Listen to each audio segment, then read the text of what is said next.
yung sabi niyo, yung ibang mga tao na hindi namumuhay within their means, may, yung bang naka-squatter, may hila-hilang Hindi, Tuwan-tuwa ako dun eh. Opo. Hindi, ganito yan. Kinukwento ko doon sa mga kaibigan ko kasi. Sabi ko, pare, kailangan tayo, simple lang ang buhay natin.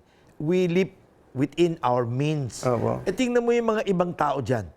Oh, nakatira na nga sa barong-barong. Nakatira na ng kung saan. Naka-signature na damit. Naka-signature na bag. Eh, may aso pang maliit.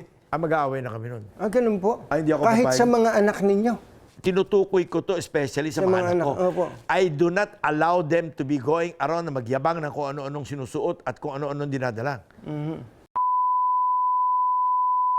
Pero ito pong binanggit sa mga, tinuro nyo sa kanila yung mula na maliliit pa sila. Of course. Hindi siya madali eh, no? Kailangan tinuturo sa mga bata na matuto ng simpleng buhay.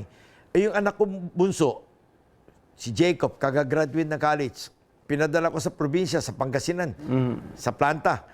Sabi ko, diyan ka magtatrabaho araw-araw, diyan ka matutulog, kasama mo kakain ng lunch at dinner yung lahat ng empleyado. Huwag ka makakain-kain sa labas ng McDo o kung ano-ano, ha? Dahil you are going to, as if, show them na hindi mo sila kapareho.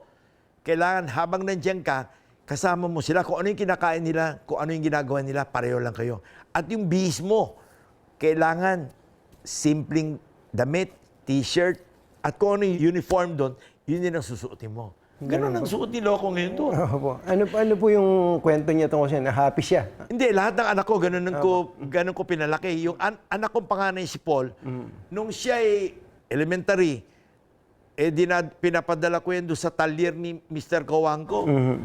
Pinapasamahan ko yan sa mga mekaniko niya. Every summer, nandun siya. Doon siya sumasabay kumakain ng tanghalian. Di nasanay siya. Opo. Ang tawag niya sa mga mekaniko, kuya. Ang tawag niya sa mga tubero at electrician, kuya. Ay lumaki na maayos. Opo.